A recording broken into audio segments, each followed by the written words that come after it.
Kalian pasti sering mendengar istilah hustle culture kan? Budaya yang memuja kerja keras tanpa henti, seolah-olah kesuksesan hanya bisa diraih dengan mengorbankan waktu tidur, kehidupan sosial, dan bahkan kesehatan mental.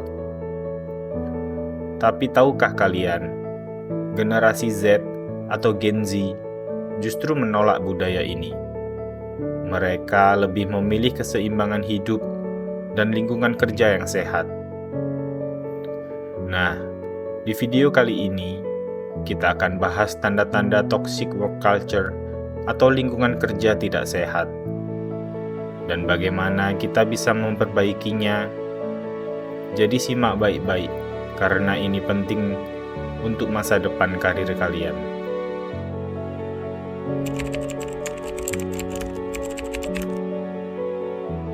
Gen Z atau mereka yang lahir antara tahun 1997 hingga 2012 punya pandangan yang berbeda tentang kerja. Mereka nggak mau terjebak dalam hustle culture yang mengorbankan segalanya demi karir. Bagi Gen Z, kerja itu penting, tapi nggak boleh mengorbankan kesehatan mental dan keseimbangan hidup. Mereka lebih memilih perusahaan yang menghargai work-life balance, transparansi, dan inklusivitas. Tapi sayangnya, masih banyak perusahaan yang terjebak dalam pola pikir lama. Mereka memaksa karyawan untuk kerja lembur, mengabaikan hak-hak dasar, dan menciptakan lingkungan kerja yang toksik. Nah, apa sih tanda-tanda lingkungan kerja yang tidak sehat? Mari kita bahas lebih lanjut.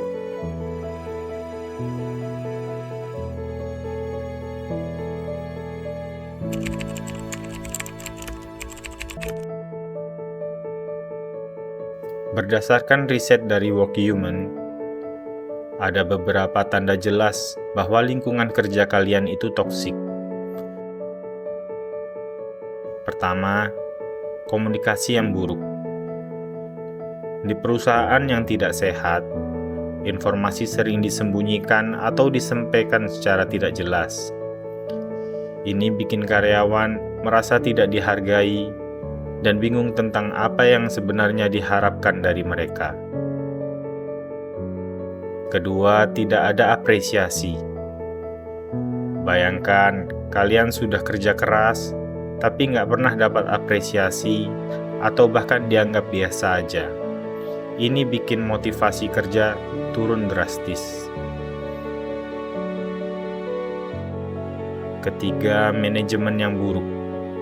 Bos yang nggak punya empati, sering marah-marah, atau nggak bisa memimpin dengan baik adalah tanda besar bahwa lingkungan kerja kalian bermasalah.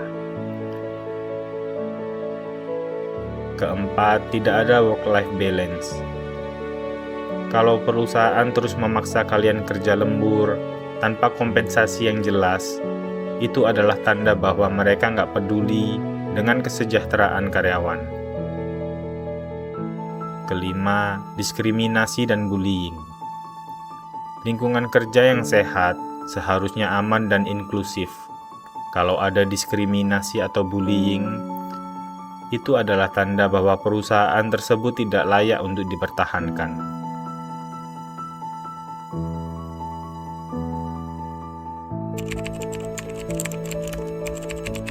Nah, kalau sudah terjebak dalam lingkungan kerja yang toksik, dampaknya bisa sangat buruk. Pertama, kesehatan mental akan terganggu. Stres, kecemasan, bahkan depresi bisa muncul karena tekanan yang terus-menerus. Kedua, produktivitas justru menurun. Orang yang stres dan tidak bahagia di tempat kerja nggak akan bisa memberikan performa terbaiknya. Ketiga, turnover rate atau tingkat pergantian karyawan akan tinggi. Perusahaan yang toksik akan kesulitan mempertahankan talenta-talenta terbaiknya. Dan yang paling parah, reputasi perusahaan akan hancur.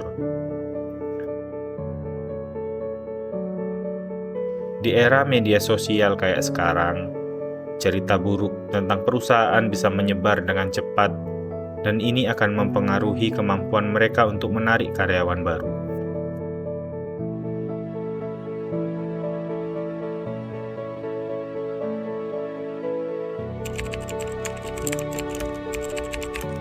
Lalu, gimana caranya memperbaiki lingkungan kerja yang toksik? Berdasarkan Workhuman, ada beberapa langkah yang bisa diambil. Pertama, tingkatkan komunikasi. Perusahaan harus transparan dan terbuka dalam menyampaikan informasi. Ini bikin karyawan merasa dihargai dan terlibat. Kedua, berikan apresiasi. Apresiasi nggak harus selalu dalam bentuk materi. Ucapan terima kasih atau pengakuan atas kerja keras bisa sangat berarti. Ketiga, latih manajemen. Bos dan manajer harus punya kemampuan memimpin yang baik, termasuk empati dan kemampuan berkomunikasi. Keempat, prioritaskan work-life balance. Perusahaan harus menghargai waktu pribadi karyawan dan memberikan fleksibilitas yang cukup. Kelima, ciptakan lingkungan yang inklusif. Diskriminasi dan bullying harus dihapuskan, dan semua karyawan harus merasa aman dan dihargai.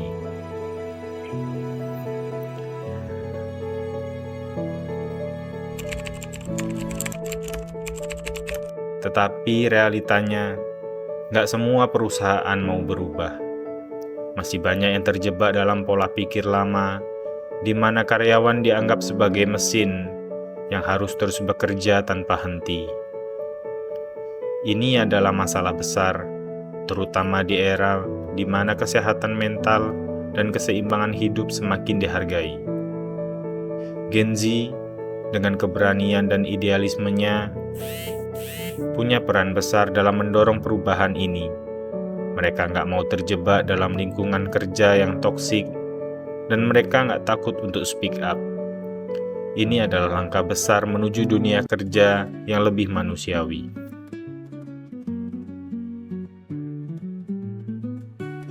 Jadi teman-teman, toxic work culture itu nyata, dan dampaknya sangat serius.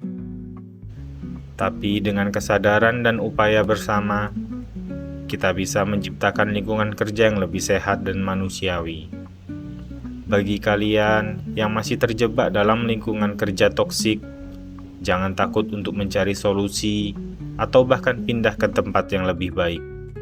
Ingat, kesehatan mental dan keseimbangan hidup itu nggak bisa ditukar dengan apapun. Sekian dulu video kali ini. Kalau kalian punya pengalaman atau pendapat tentang toxic work culture, share di kolom komentar ya. Jangan lupa like, subscribe, dan share ke teman-teman biar makin banyak yang aware tentang hal ini. See you next time.